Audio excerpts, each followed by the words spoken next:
దానం నాగేందర్ తమ party ticket పై ఎమ్మెల్యేగా గెలుపొంది ఆ తర్వాత జరిగిన లోక్సభ ఎన్నికల్లో కాంగ్రెస్ పార్టీ అభ్యర్థిగా పోటీ చేశారని బీఆర్ఎస్ వర్కింగ్ ప్రెసిడెంట్ కేటీఆర్ అన్నారు. శాసనసభలో ఆయన పార్టీ ఫిరాయింపులపై మాట్లాడుతూ బీఆర్ఎస్ ఎమ్మెల్యేగా ఉన్న దానం నాగేందర్ కాంగ్రెస్ ఎంపీ అభ్యర్థిగా పోటీ చేసినప్పటికీ స్పీకర్ ఆయనకు అనుకూలంగా తీర్పిచ్చారని అన్నారు. తీర్పు తప్పుగా ఉన్నప్పటికీ తాము స్పీకర్ ను గౌరవిస్తున్నామని అన్నారు. పార్టీ ఫిరాయింపులకు ఆజ్యం పోసిందే కాంగ్రెస్ పార్టీ అని విమర్శించారు. కాంగ్రెస్ ప్రభుత్వం వచ్చాక తమ పార్టీ నాయకులపై దాడులు జరుగుతున్నాయని ఆందోళన వ్యక్తం చేశారు. పల్లా రాజేశ్వరరెడ్డి, కొత్త ప్రభాకర్ రెడ్డి, బాల్కా సుమన్లపై దాడులు జరిగాయని, హరీష్ రావు క్యాంపు కార్యాలయం, తన క్యాంపు కార్యాలయంపై కూడా దాడులు జరిగాయని అన్నారు. కాంగ్రెస్ ప్రభుత్వం 67,000 ఉద్యోగాలు ఇచ్చామని గొప్పలు చెప్పుకుంటోందని, కానీ ఇచ్చింది 11,000 ఉద్యోగాలన్నారు. అధికారంలోకి వచ్చిన సంవత్సరంలో 2 లక్షల ఉద్యోగాలు ఇస్తామని రాహుల్ గాంధీ ఇచ్చిన హామీ ఏమైందని ప్రశ్నించారు. అసెంబ్లీ సాక్షిగా చెప్పిన జాబ్ క్యాలెండర్ ఉత్పత్తి క్యాలెండర్ అయిందని విమర్శించారు. హైదరాబాద్ లో ఈ ప్రభుత్వం వచ్చాక ఒక్క ఇటుక పెట్టలేదు, కానీ కూల్చివేతలు మాత్రం జరుగుతున్నాయని అన్నారు. శారదా పీఠానికి ఇచ్చిన భూములు కూడా వదలడం లేదని అన్నారు.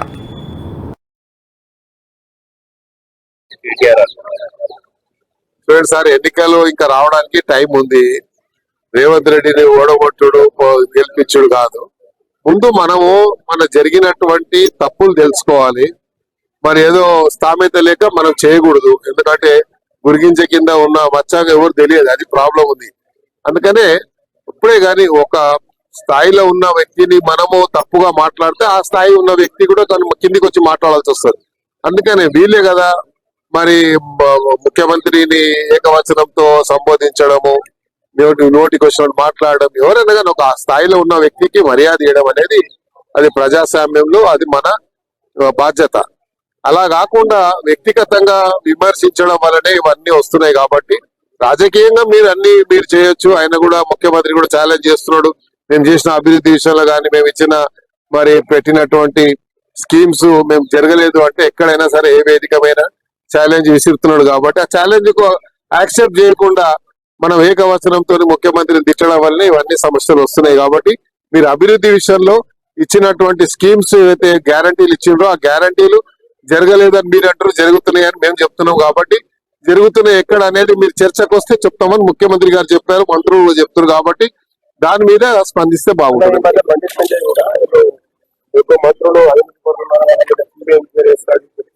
ఇప్పుడు ఆయన కేంద్ర మంత్రి ఉన్నాడు, ఆయన మన కేంద్ర మంత్రుల గురించి చెప్పిండా, రాష్ట్ర మంత్రుల గురించి చెప్పిండా మనకు తెలియదు కదా. కాబట్టి ఏదైనా సరే బండి సంజయ్ గారు ఆయన ఒక మన హోమ్ మినిస్టర్ ఉన్నాడు. హోమ్ మినిస్టర్ ఉంటే అన్ని విభాగాలు ఆయన చేస్తుంటే సిబిఐ గానీ ఈడీ గానీ అన్ని స్టేట్ మినిస్టర్ కంట్రోల్ ఉంటాయి, కేబినెట్ మినిస్టర్ కంట్రోల్ ఉంటాయి. కాబట్టి ఆయన స్థాయిలో మేము తెప్పించుకుంటున్నాం. ఎందుకు సమాచారం ఉంటే యాక్షన్ తీసుకోవాలి.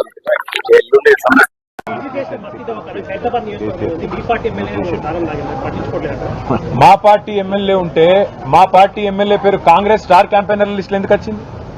ఆయన మా పార్టీ ఏ పార్టీ ఇటు ఉండే ప్రజలందరికీ తెలుసు. ఏ పార్టీలో గెలిచిండు, ఏ పార్టీలో వేయిండు, అందరికి అన్ని ఎరికే. అంత పిచ్చోళ్ళు ఎవరు లేరు. కాంగ్రెస్ వాళ్ళు అనుకున్నంత పిచ్చోళ్ళు తెలంగాణలో ఎవరు లేరు. మా పార్టీ ఎమ్మెల్యే పేరు కాంగ్రెస్ స్టార్ క్యాంపెయినర్ లిస్ట్ ఎట్లా వస్తుందా? దానం నాగేందర్ పేరు స్టార్ క్యాంపెయినర్ కాంగ్రెస్. ఏమైనా నీతి ఉందా వాళ్ళకు? ఏమైనా రీతి ఉందా? అసలు ఏమైనా ఇజ్జత్ ఉందా అంటున్నాను నేను. కాంగ్రెస్ పార్టీ ఎంతసేపు కొట్లాడుకున్నాడు, ఎంతసేపు అని ఇంకోటి ఎమ్మెల్యేలకు కూడా పార్టీ మారిన వాళ్ళకి ఏమైనా సిగ్గుందా? అది ఏ పార్టీలోనే ఉంటే చెప్పలేని దౌర్భాగ్యం ఏంది నాకు అర్థం కాదు. చెప్పు దమ్ముంటే నేను కాంగ్రెస్ లో పోయినా అవసరమైతే ఉప ఎన్నిక కొట్లాడతా. నాకు ప్రజల మేమేదో పెద్ద పొడి చేసినాం, అద్భుతాలు చేసినాం, 2 ఏళ్లలో విజయోత్సవాలు చేస్తారు కదా, చేయి రాండ్రి ఎలక్షన్లకు. ఎవరు వద్దన్నమా? అల్టిమేట్ ఇక ఆల్ ఇండియా కాంగ్రెస్ కమిటీ కాదు, దాని పేరు ఆల్ ఇండియా కరప్షన్ కమిటీ. దానికి నాయకుడు ఖార్గే గారు, రాహుల్ గాంధీ గారు. ఈ all India corruption committee, all India corrupt Congress ఏదైతే ఉందో మరి ఎట్లా కరప్ట్ చేస్తుందంటే మా పార్టీలో గెలిచిన 10 మంది ఎమ్మెల్యేలని తీసుకుపోవడమే కాకుండా స్పీకర్ గారి కాడనేమో అబద్దాలు, లే మేము పార్టీ మారలేని అబద్దాలు. బయటనేమో స్టార్ క్యాంపెయినర్లలో ఏఐసీసీ లిస్ట్ ఇచ్చింది. అందులో సిగ్గు లేకుండా ఖైరతాబాద్ ఎమ్మెల్యే దానం నాగేందర్ పేరు కూడా ఇచ్చిందంటే ఎంత గొప్పగా పనిచేస్తుందో కాంగ్రెస్ పార్టీ దీన్ని బట్టే చెప్పొచ్చు. అధ్యక్ష, ఇంకొక మాట అధ్యక్ష, ఇవాళ వల్లించేదేమో ప్రజాస్వామ్య ప్రవచనాలు అధ్యక్ష మా శ్రీధర్ బాబు గారు, ఆచరించేది మాత్రం నిరంకుశ విధానాలు అధ్యక్ష. వాస్తవం అధ్యక్ష. ఇది రీట్వీట్ చేస్తే ఒక సోషల్ మీడియాలో రీట్వీట్ అధ్యక్ష, ఒరిజినల్ పోస్ట్ కాదు, ఎవరిని తిట్టలేదు కొట్టలేదు, రీట్వీట్ 20 రోజులు జైలుకు పంపినారు. ఇదేనా అధ్యక్ష ఇందిరమ్మ రాజ్యం? నిజమే అధ్యక్ష, ఇందిరమ్మ రాజ్యం అయితే చివరికి అదే 75లోని ఇందిరమ్మ రాజ్యం, ఇప్పటి ఇందిరమ్మ రాజ్యం కాదు అధ్యక్ష. అందుకే అధ్యక్ష మెయిన్ స్ట్రీమ్ మీడియాని మేనేజ్ చేసుకున్నాం కదా, నడుస్తుంది కదా, ఈ సోషల్ మీడియాని ఏదైనా చేసి పిసికి పారేస్తే అయిపోతుందని చూస్తున్నారు అధ్యక్ష. కానీ వాస్తవం ఏంటంటే అధ్యక్ష, సోషల్ మీడియా ఒకరి కంట్రోల్లో ఉండదు అధ్యక్ష. ఇది ప్రపంచవ్యాప్తంగా ఉంటారు వాళ్ళు, మరి ప్రభుత్వం మీద ప్రజల మీద తప్పకుండా వారు చెప్తూనే ఉంటారు అధ్యక్ష. రైజింగ్ సమిట్ ఈ మధ్యన అక్కడ పెట్టారు అధ్యక్ష, డేరా నగర్ లో సమిట్ పెట్టారు, అది గ్లోబల్ సమిట్ అది పెట్టారు అధ్యక్ష. ఇక అందులో ఎట్లా అంటే అధ్యక్ష, గ్రాఫిక్స్ మాయాజాలం, 100 కోట్ల రూపాయలు ఖర్చు పెట్టి ఏం సాధించారయ్యా అంటే 5,75,000 కోట్లు. అది వస్తే అధ్యక్ష అడ్వర్టైజ్మెంట్లు, నారాయణ శ్రీ చైతన్య వాళ్ళు first rank, second rank, third rank, fourth rank, ఆ టైప్లో ఒక్కో పేపర్ చూస్తే ఒక్కో నెంబర్ అధ్యక్ష. ఒక ఆయన 5,75,000 కోట్లు అంటాడు, ఇంకో ఆయన 6 లక్షల కోట్లు అంటాడు, ఇంకొక ఆయన 7 లక్షల కోట్లు. ఇష్టం అధ్యక్ష. అంటే అధ్యక్ష మాకు కన్ఫ్యూజన్ వచ్చింది అధ్యక్ష చూస్తే. మరి ఒకవైపు ఏమో గవర్నర్ ప్రసంగంలో $1 ట్రిలియన్ ఎకానమీ చేస్తాం 2031 కల్లా అని చెప్పారు. మరి మీరు చెప్పే లెక్కలు చూస్తుంటే మరి ఇంకొక 4 రోజుల సమిట్ నడిపిస్తే అక్కడనే అయిపోతుంది 1 ట్రిలియన్ ఎకానమీ. ఇంకేం అవసరం ఉంటే నాకు అర్థం కాదు అధ్యక్ష. ఒకటి వాస్తవం, T20 వరల్డ్ కప్ మొన్న ఇండియా గెలిచింది అధ్యక్ష. కానీ 420 వరల్డ్ కప్ పెడితే మాత్రం వీళ్ళే గెలుస్తారు అధ్యక్ష, అది మాత్రం పక్క, అందులో అనుమానమే లేదు అధ్యక్ష. మీ మేనిఫెస్టో మీరే చదువుకోండి ఒకసారి, చదువుకొని చెప్పండి ఎన్ని పూర్తి చేశారు, ఎన్ని పూర్తి చేసినారు, ఎన్నిటికి బొందబెట్టినారు, ఎన్నిటిని మంగళం పాడినారు ఒకసారి చెప్పండి. నిన్న ముఖ్యమంత్రి గారు మాట్లాడుతున్నారు అధ్యక్ష, బయట ఏమంటున్నారు, 0 వాల్యూ చేశాను ప్రజల ఆస్తుల విలువ కొంతమందిది అని చెప్తున్నారు అధ్యక్ష. ఇవాళ 0 వాల్యూ దేనికి ఉందంటే ఈ రాష్ట్రంలో ముఖ్యమంత్రి గారు చేసిన తొలి సంతకానికి 0 వాల్యూ. హైదరాబాద్ లో ఇద్దరు మంచిగా సుఖంగా సంతోషంగా ఉన్నారు అధ్యక్ష. ఫ్రీడమ్ ప్రజాపాలన ఎంజాయ్ చేస్తుంది ఇద్దరు అధ్యక్ష. ఒకటి దొంగలు, 2 దోమలు అధ్యక్ష. నాడు ముఖ్యమంత్రి గారు అన్నారు అధ్యక్ష, రైతు బంధు ఆపనికి మేమేమైనా అవులగాళ్ళమా, దివానగాళ్ళమా, వెయ్యమా మేము అని మాట్లాడండి అధ్యక్ష. మరి ఈరోజు అధ్యక్ష ఒకసారి కాదు 3 సార్లు ఎగ్గొట్టారు అధ్యక్ష రైతు బంధు. నాడు ముఖ్యమంత్రి గారు అన్నారు అధ్యక్ష, రైతు బంధు ఆపనికి మేమేమైనా. ఒక విషయం కోట్ చేస్తా ఉన్నా అధ్యక్ష, గౌరవనీయులు మన రాష్ట్ర గవర్నర్ 15 డిసెంబర్ 2023 నాడు చెప్పిన మాట అధ్యక్ష. ఇవాళ నేను ప్రభుత్వాన్ని సూటిగా అడుగుతా ఉన్నా అధ్యక్ష, మరి ఏమైంది ఆ సంకల్పం, ఏమైంది ఆ సంతకం అధ్యక్ష? ఇదేదో నా కవిత్వం కాదు అధ్యక్ష, ఇదిగో మీ కాంగ్రెస్ పార్టీ ప్రచురించిన బ్రహ్మాండమైన ఫుల్ పేజ్ అడ్వర్టైజ్మెంట్ అధ్యక్ష. 6 గ్యారంటీల మీద ఏం చెప్పారు అధ్యక్ష ఇందులో, నేను చదివినిపిస్తా అధ్యక్ష. ప్రతి కుటుంబానికి ఫస్ట్ ఆఫ్ ఆల్ 100 రోజుల్లో నెరవేరుతుంది ప్రతి గ్యారంటీ, 100 రోజుల్లోనే అధ్యక్ష. అదే సినిమాలకు శతదినోత్సవం చేసినట్టు ప్రభుత్వం వచ్చిన 100 రోజుల్లోనే అన్ని గ్యారంటీలు నెరవేరుస్తాం. ఇంకోటి చెప్పారు అధ్యక్ష ఇందులో గంభీరమైన మాట, కాంగ్రెస్ గ్యారంటీలతో అందే ప్రయోజనాల విలువ 2,50,000 ప్రతి సంవత్సరం ప్రతి కుటుంబానికి. మరి 2.5 ఏళ్ళైంది అధ్యక్ష, ఒక్క కుటుంబం చూపెడతారా ఈ రాష్ట్రంలో? 2.5 లక్షలు అందుకున్న ఒక్క కుటుంబాన్ని చూపెట్టే సత్తా ఈ ప్రభుత్వానికి ఉందా అధ్యక్ష? ఇది మీ ప్రకటన, నాది కాదు. మీ పార్టీ ఆ రోజు ఇచ్చిన ప్రకటన 2,50,000 రూపాయలు ప్రతి సంవత్సరం ప్రతి కుటుంబానికి అని మీరిచ్చిన మాటకు విలువ ఉందా? అందుకే అంటా ఉన్నా అధ్యక్ష. అండ్ మరి 2.5 లక్షలు అంటే 2.5 ఏళ్ళకి ఈ పార్టీకి 6 లక్షల పైసలకు రావాలి, కనీసం 2.5 వచ్చిందని నేను అడుగుతా ఉన్నా అధ్యక్ష. అధ్యక్ష గవర్నర్ గారు ప్రసంగం మొత్తం విన్నాం అధ్యక్ష, పొరపాటున కూడా గ్యారంటీ అన్న మాట లేదు, పొరపాటున కూడా డిక్లరేషన్ అన్న మాట కూడా రాకుండా చాలా జాగ్రత్త పడ్డారు అధ్యక్ష. అధ్యక్ష 3వ బడ్జెట్ ఎల్లుండి 20వ తారీఖు ప్రవేశపెట్టబోతా ఉన్నారు. అది ఎట్లాగూ లెక్కలోకి రాదు, అర్ధ భాగం చూపించారు ఒక స్క్రీన్ మీద ఈ కట్టుకథ అధ్యక్ష. అధ్యక్ష 3వ బడ్జెట్ ఎల్లుండి 20వ తారీఖు ప్రవేశపెట్టబోతా ఉన్నారు. అది ఎట్లాగూ లెక్కలోకి రాదు, అర్ధ భాగం అయిపోయింది అధ్యక్ష. Government first half disaster, cinema పేరేమో అభయహస్తం, కానీ లోపల చూస్తే కథ చూస్తే మాత్రం భస్మాసుర హస్తం అని చెప్పి రాష్ట్ర ప్రజలకి పూర్తిగా అర్థమైపోయింది. తెలంగాణ బడ్జెట్ సమావేశాలు వాడి వేడిగా కొనసాగుతున్నాయి. శాసనసభలో ఎమ్మెల్యేలపై అనర్హత పిటిషన్ల తీర్పు అంశం ప్రస్తావనకు వచ్చింది. ఈ అంశంపై కేటీఆర్ చేసిన వ్యాఖ్యల పట్ల స్పీకర్ ఘాటుగా స్పందించారు. తీర్పు కాపీ చదివి వచ్చి మాట్లాడాలని సూచించగా కేటీఆర్ కు మంత్రి పొంగిలేటి శ్రీనివాసరెడ్డి కౌంటర్ ఇచ్చారు. దీంతో పార్టీ ఫిరాయింపుల అంశం సభలో హాట్ గా మారింది. రాష్ట్రంలో కట్టుకథలు ఏదైతే విచిత్రంగా చూపించారు ఒక స్క్రీన్ మీద, ఈ కట్టుకథలతో పాటు చివరికి జడ్జి స్థానంలో ఉన్న మిమ్మల్ని కూడా ప్రశ్నించే స్థాయికి మాట్లాడుతున్నారంటే వారు ఏ రకమైన అహంకారంతో మాట్లాడుతున్నారో ఒక్కసారి తమరు గమనించాలి. ఇప్పుడు కాదు, రాష్ట్ర ప్రజలు గమనించారు. పదే ఈ ప్రభుత్వాన్ని గురించి అనేక ఆరోపణలు చేశారు కదా. 4 సార్లు ఎన్నికల్లో ఎందుకు మీరు ఓడిపోయారు? ఇప్పుడు నిన్న కాక మొన్న జరిగిన మున్సిపల్ ఎన్నికల్లో ఓడిపోయారు, గ్రామ పంచాయతీలో ఎన్నికలు ఓడిపోయారు. నిజంగా మీరు అడిగేవి నిజమే అయి ఉంటే, మీరు చెప్పేవి నిజమే అయి ఉంటే ప్రజలు మీకు ఓట్లేసి ఉండేవాళ్ళు కదా. మీకు ఓట్లు అయిపోతే ఇంకా మీకు అవగాహన చేసుకోకుండా కట్టుకథలు, మాటల గారెళ్ళు, ఇంకా నిరంకుశం నిరంకుశానికి బ్రాండ్ అంబాసిడర్లు మీరు, నిరంకుశానికి బ్రాండ్ అంబాసిడర్లు మీరు. దాని గురించి మీరు మాట్లాడుతున్నారా?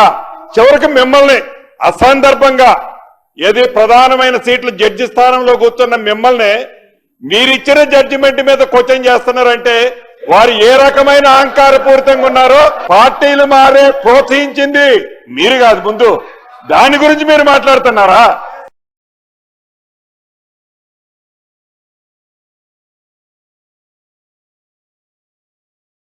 చికెన్ ధరలు బగ్గుమంటున్నాయి. యుద్ధ పరిస్థితులు, ఎండల కారణంగా చికెన్ ధరలు సామాన్యులకు అందనంత ఎత్తుకు దూసుకుపోతుంటే మరోవైపు కొంతమంది వ్యాపారులు ప్రజల జీవితాలతో చెలగాటమాడుతున్నారు.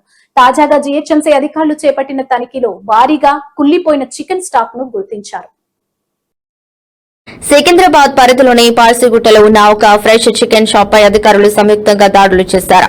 సుమారు 800 కేజీల నిల్వ ఉంచిన చికెన్ ను స్వాధీనం చేసుకున్నారు. వీటిని బార్లు, రెస్టారెంట్లకు సరఫరా చేస్తున్నట్లు అధికారులు గుర్తించారు. సదరు చికెన్ షాప్ లైసెన్స్ గడువు ముగిసినప్పటికీ నిబంధనలకు విరుద్ధంగా వ్యవహరించారని, కొనసాగించడమే కాకుండా కుళ్లిపోయిన చికెన్ విక్రయిస్తూ ప్రజల ప్రాణాలతో చెలగాటం ఆడుతున్నారని షాప్ ని సీజ్ చేశారు. కాగా యుద్దం వల్ల దిగుమతులు తగ్గడం, ఎండల వల్ల చికెన్ ధరలు భారీగా పెరిగాయి. హైదరాబాద్ లో డ్రెస్డ్ చికెన్ ధర కిలో 300 చెరగా, ఇక స్కిన్లెస్ చికెన్ ధర 350 పెరిగింది. ఇక నాటు కోడి అయితే కిలోకు 750 నుంచి 800 మధ్య పలుకుతుంది. దీంతో జనం నాన్ వెజ్ పైకి చూడాలంటేనే జంకుతున్నారు.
రాష్ట్రంలో ఎల్పీజీ సిలిండర్ల లభ్యత, డెలివరీలపై ప్రజలు ఆందోళన చెందాల్సిన అవసరం లేదని సీఎం చంద్రబాబు నాయుడు స్పష్టం చేశారు.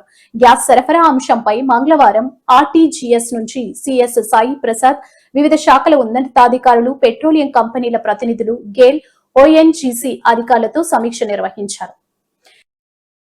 ఈ సందర్భంగా సీఎం మాట్లాడుతూ ప్రస్తుతం రాష్ట్రంలో 14,000 మెట్రిక్ టన్నుల ఎల్పీజీ గ్యాస్ నిల్వలున్నట్లు తెలిపారు. త్వరలోనే మరికొన్ని మెట్రిక్ టన్నుల గ్యాస్ అందుబాటులోకి రాబోతుందన్నారు. ఇప్పటికీ రాష్ట్రంలో ఎల్పీజీ సరఫరాకు ఎలాంటి ఇబ్బందులు లేవని సీఎం స్పష్టం చేశారు. కాగా ఆసుపత్రులు, హాస్టళ్లు, ఆలయాలకు గ్యాస్ సరఫరా కొరత లేకుండా చర్యలు తీసుకోవాలని ఆదేశించారు. తక్షణమే ప్రజలకు గ్యాస్ అందుబాటులోకి వచ్చే ప్రయత్నాలపై అధ్యయనం చేయాలని సీఎం సూచించారు. ఈకేవైసీ, ఓటీపీల ద్వారా గ్యాస్ సిలిండర్లు అర్హులైన వారికి చేరేలా చూడాలని, ఇందులో ఎలాంటి డైవర్షన్లు ఉండకూడదని ఆదేశించారు. అలాగే రాష్ట్రంలో ఇండక్షన్ స్టవ్స్ లభ్యత కూడా పెరిగేలా చూడాలన్నారు. గ్యాస్ కంపెనీలు స్వల్పకాలికంగా ఉత్పత్తి పెంపు, మెరుగైన పంపిణీ జరిగేలా చూడాలన్నారు. సిటీ గ్యాస్ డిస్ట్రిబ్యూషన్ నెట్వర్క్ మరింత విస్తరించే అంశంపై దృష్టి సారించాలన్నారు. ఏపీలోని కేజీ బేసిన్ సహజ వాయువును వైపుడ్ నెట్వర్క్ ద్వారా సరఫరా చేసేలా చర్యలు తీసుకోవాలని, అలాగే సీఎన్జీ, పీఎన్జీల వినియోగం గరిష్టంగా పెంచేందుకున్న అవకాశాలను కూడా పరిశీలించాలని సూచించారు.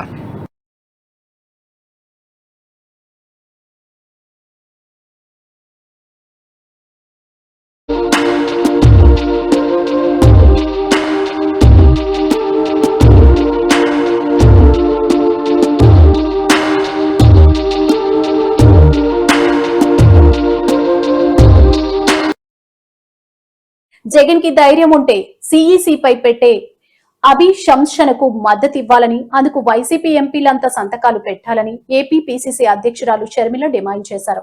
మంగళవారం విజయనగరం జిల్లా జామీలో పర్యటించిన ఆమె జగన్ పై విమర్శలు గుప్పించారు. గత ఎన్నికల సమయంలో ఓటమిని ఒప్పుకోలేక ఈవీఎంలు మారిపోయాయని, దొంగ ఏడుపులు ఏడ్చింది నిజం కాదా అని ప్రశ్నించారు. నా అక్క చెల్లెమ్మల ఓట్లు ఎక్కడ పోయాయో అని బీద ఏడుపులు ఏడ్చారని గుర్తు చేశారు. కేంద్ర ఎన్నికల కమిషన్ ఓట్ల తొలగింపుల్లో నిష్పక్షపాతంగా వివరించడం లేదన్నారు. అవసరమైన చోట దొంగ ఓట్లు ఉంచి అవసరం లేని చోట్ల ఓట్లు తొలగిస్తున్నారని షర్మిల ఆరోపించారు. ఎన్నికల కమిషన్ రాజ్యాంగ విరుద్ధంగా పనిచేస్తుందని విమర్శించారు. జగన్మోహన్ రెడ్డి గారు బీజేపీకి దత్తపుత్రుడిగా మారిపోయాడు. ఎప్పుడైతే ఆయన ముఖ్యమంత్రి అయ్యాడో అప్పటి నుంచి దత్తపుత్రుడిగా మారిపోయారు. నిజానికి ఈ రోజు వరకు కూడా జగన్మోహన్ రెడ్డి గారు బీజేపీకి అండగానే నిలబడ్డారు. అదే బీజేపీ పార్టీని రాజశేఖర రెడ్డి గారు ప్రతి సందర్భంలోనూ వ్యతిరేకించారు. ఎందుకంటే అది మాకు మతతత్వ పార్టీ కాబట్టి, మతం పేరుతో చిచ్చు పెట్టాలి, ఆ మంటలో చలిగాచుకోవాలి, ఇదే బీజేపీ సిద్ధాంతం. కానీ జగన్మోహన్ రెడ్డి గారు బీజేపీకి అక్రమంగా పొత్తు పెట్టుకున్నారు. చంద్రబాబు గారు అయితే కూటమి కట్టారు. సరే, కూటమి కట్టారు కాబట్టి, బహిరంగంగా కట్టారు కాబట్టి ప్రజలకు కనీసం అది అర్థమైనా అవుతుంది. జగన్మోహన్ రెడ్డి గారిది అక్రమ పొత్తు కాబట్టి అసలు అది కనిపించను కూడా కనిపించదు. కానీ బీజేపీకి దత్తపుత్రునిగా, బీజేపీకి ఎక్కడ అవసరమైతే అక్కడ, ఏ బిల్లుకు అవసరమైతే ఆ బిల్లుకు మద్దతు ఇస్తూనే వచ్చాడు జగన్మోహన్ రెడ్డి గారు. అంతెందుకు, ఇప్పుడు పార్లమెంటులో గొడవ జరుగుతుంది ఎలక్షన్ కమిషన్ గురించి. అంటే చీఫ్ ఎలక్షన్ కమిషనరు అక్రమాలకు పాల్పడ్డారు, ఓటర్ల లిస్టు పద్ధతిలో అక్రమాలకు పాల్పడ్డారు అని ఇండియా బ్లాక్ అంటే కాంగ్రెస్ పార్టీ, తృణమూల్ కాంగ్రెస్ ఇలాంటి పార్టీలన్నీ కలిపి ఈయన మీద నో ట్రస్ట్ అన్నట్టుగా ఈయనని తొలగించాలి అని పార్లమెంటులో నోటీసులు కూడా ఇచ్చారు. కానీ దీనికి ఎంత మటుకు జగన్మోహన్ రెడ్డి గారు మద్దతు ఇస్తారో చూడాలి. ఇప్పటి వరకు జగన్మోహన్ రెడ్డి గారు బీదేడుపులు ఏడ్చారు. ఎలక్షన్లలో మేము ఓడిపోవడం అన్యాయం అన్నారు, ఈవీఎంలలో మోసం జరిగింది అన్నారు, అక్క చెల్లెమ్మలు నాకెందుకు ఓటేయలేదో అర్థం కావటం లేదన్నారు, పెన్షన్లు తీసుకుంటున్న వారు నాకెందుకు ఓటు పడలేదో అర్థం కావడం లేదన్నారు. మరి నిజంగానే జగన్మోహన్ రెడ్డి గారు ఈవీఎంలో అవకతవకలు జరిగాయి అని నమ్మితే మరి ఈ ఎలక్షన్ కమిషనర్ ఎవరైతే ఉన్నారో ఆయనను తొలగించడానికి ఇచ్చిన నోటీసులలో జగన్మోహన్ రెడ్డి గారు మద్దతు ఇవ్వాలి. కానీ జగన్మోహన్ రెడ్డి గారు మోడీకి దత్తపుత్రుడు కాబట్టి మద్దతు ఇవ్వరు. జగన్మోహన్ రెడ్డి గారికి ఈ విషయం మీద నిరూపించుకోవాల్సిన అవసరం ఉంది. నిజంగానే అవకతవకలు జరిగాయి అని మీరు నమ్మితే ఇప్పటికే బీజేపీ ప్రతి వ్యవస్థను తమ గుప్పెట్లో పెట్టుకుంది. సిబిఐ అయినా సరే, ఆర్బీఐ అయినా సరే, స్టాక్ ఎక్స్చేంజ్ అయినా సరే, ఈడీ అయినా సరే, ఇన్కమ్ ట్యాక్స్ అయినా సరే, ఆఖరికి ఎలక్షన్ కమిషన్ అయినా సరే, అన్నిటినీ తమ గుప్పెట్లో పెట్టుకుంది. కానీ ఒక్క నాయకుడు మాట్లాడటం లేదు. కారణం బీజేపీ అధికారంలో ఉంది, ఆ అధికారాన్ని వీళ్ళందరూ కూడా అనుభవిస్తున్నారు. కాబట్టి మళ్లీ చెప్తున్నాం, జగన్మోహన్ రెడ్డి గారికి ఏ మాత్రం చిత్తశుద్ధున్నా ఆయన చిత్తశుద్ధిని నిరూపించుకోవాల్సిన సమయం వచ్చింది. ఒకప్పుడు రాజశేఖర రెడ్డి గారు ముఖ్యమంత్రిగా ఉన్నప్పుడు పార్టీలకు అతీతంగా, కులాలకు అతీతంగా, మతాలకు అతీతంగా అన్ని పథకాలు అందరికీ అందజేసేవాళ్ళు. పార్టీలకు అతీతంగా ఎందుకంటున్నాము అంటే ఈ రోజు రాజకీయాలు అలా లేవు.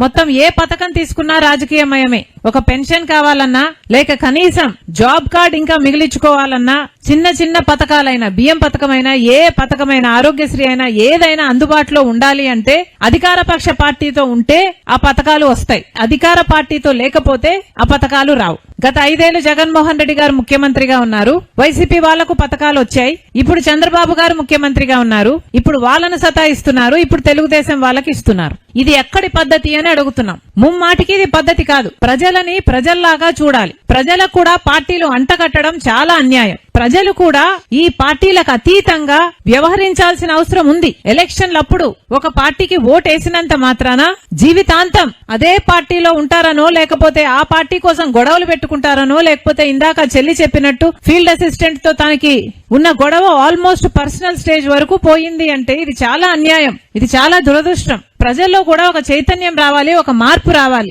మీ అందరూ గమనించాల్సింది ఏమిటంటే నాయకులు ఎలా ఉన్నారో ఒకసారి చూసుకోండి. నాయకులు బాగుంటే ప్రజలు బాగుంటారు. యదా రాజా తదా కాడర్ అన్నారు. ప్రజలు బాగుండాలి అంటే నాయకులు బాగుండాలి. టీటీడీ చైర్మన్ బీఆర్ నాయుడు తన పదవికి రాజీనామా చేయాలంటూ వైఎస్ఆర్సీపీ శ్రేణులు రాష్ట్ర వ్యాప్తంగా ఆందోళన చేపట్టారు. తిరుపతిలో శాంతియుతంగా నిరసన తెలుపుతున్న పార్టీ నాయకులు మహిళలపై దాడులు జరగడం, అనంతరం వారిపైన అక్రమ కేసులు నమోదు చేయడాన్ని తీవ్రంగా ఖండిస్తూ పలు జిల్లాల్లో నిరసనలు నిర్వహించారు. తిరుపతి నగరంలో నియోజకవర్గ సమన్వయకర్త భూమన అభినయ్ రెడ్డి ఆధ్వర్యంలో డాక్టర్ బిఆర్ అంబేద్కర్ విగ్రహం వద్ద జరిగిన నిరసనలో పెద్ద సంఖ్యలో నాయకులు కార్యకర్తలు పాల్గొన్నారు. ఈ సందర్భంగా పలువురు మాట్లాడుతూ కూటమి ప్రభుత్వం అసలు స్వరూపం మహిళలపై దాడులు చేసి వారిపైన కేసులు పెట్టడం అత్యంత దారుణమని మండిపడ్డారు. మహిళలపై దాడులు చేసి బాధితులపైన కేసులు పెట్టడం ప్రభుత్వ నిరక్షసత్వానికి నిదర్శనం. బిఆర్ నాయుడు వెంటనే రాజీనామా చేయాలని డిమాండ్ చేశారు. మహిళలపై దాడులు చేసి పీడీ యాక్ట్ పెట్టేందుకు ప్రయత్నం చేయడం ప్రజాస్వామ్యాన్ని ఖండించడమని విమర్శించారు.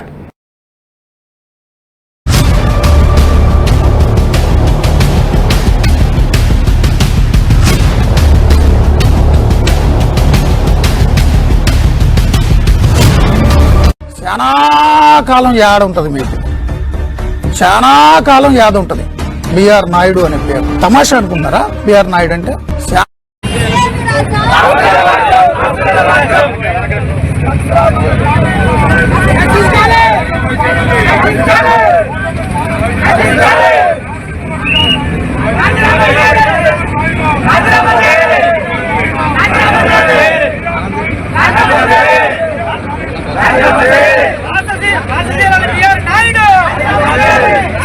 చైర్మన్ గా కొనసాగుతున్నారంటే నిజంగా ఇలాంటి ప్రభుత్వాన్ని ఎన్నుకున్నందుకు ఈ రాష్ట్ర ప్రజలు ఈరోజు సిగ్గుపడుతూ ఉండే పరిస్థితి మనం చూస్తూ ఉన్నాము.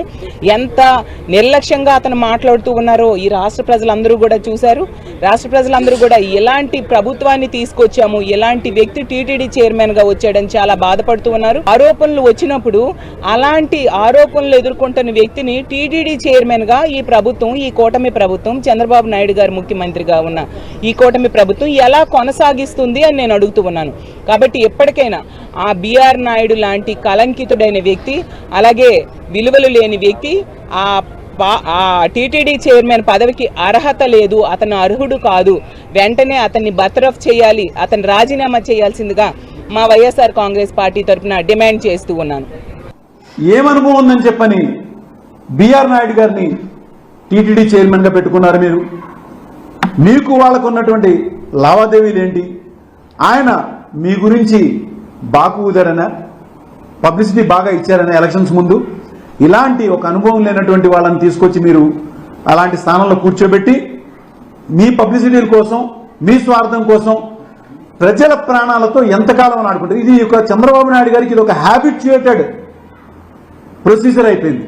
ఆయన ఎప్పుడు అధికారంలో ఉన్నా ఆ రోజున గోదావరి పుష్కరాల్లో కూడా వాళ్ళ కుటుంబ పరంగా వచ్చి అక్కడ స్నానాచరించాలంటే ఒక ముఖ్యమంత్రి ఏదన్నా ఒక పవిత్రమైన కార్యం చేస్తే ఎవరి కోసం చేస్తారంటే చేస్తే తన స్వార్థం కోసం చేయాలి, లేదా ప్రజల కోసం చేయాలి. ఇప్పుడు ఆయన చేసిన ఆ పవిత్రమైన స్నానం వల్ల ఎవరికి లాభం కలిగింది? 23 మంది ప్రాణాలు కోల్పోయారు. ఎంత బాధ అనిపించింది! ఎన్ని కుటుంబాలు ఆ రోజు ఆ యొక్క పవిత్రమైన స్నానం గురించి వచ్చి వాళ్ళు ఆ విధంగా ప్రాణాలు కోల్పోవడం అనేది. పోనీ నీ మీటింగులకు వచ్చిన వాళ్ళకి ఏమన్నా ఎక్కడైనా కూడా సెక్యూరిటీ ప్రాపర్గా ఉంటుందా? వాళ్ళు తిరిగి ఇంటికి వెళ్తారని చెప్పి నమ్మకం ఉందా?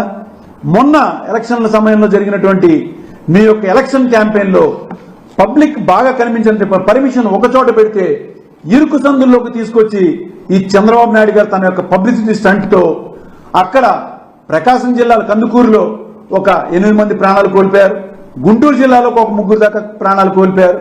వీటన్నిటికీ కూడా ఎక్కడ కూడా ప్రాపర్ ఫుల్ స్టాప్ లేకపోవడం ఏంటంటే ముఖ్యంగా పోలీస్ డిపార్ట్మెంట్ కూడా సుమోటో కింద వీటి మీద కేసు నమోదు చేయకపోవటమే. రాష్ట్రంలో గత 2 రోజుల నుంచి ఒక పెద్ద చర్చ జరుగుతోంది. ఆ చర్చలో మాలాంటి వాళ్ళకి చాలా అనుమానాలు వస్తున్నాయి. ఎందుకంటే కలియుగ దైవం శ్రీ వెంకటేశ్వర స్వామి వారి పవిత్రతని దెబ్బతీసే సంఘటనలు చాలా జరుగుతున్నప్పుడు ఇవాళ కొత్తగా TV5 అధినేతగా ఉన్న బిఆర్ నాయుడు గారు, ప్రస్తుత టీటీడీ చైర్మన్ గారు ఒక వివాదంలో చిక్కుకున్నారు.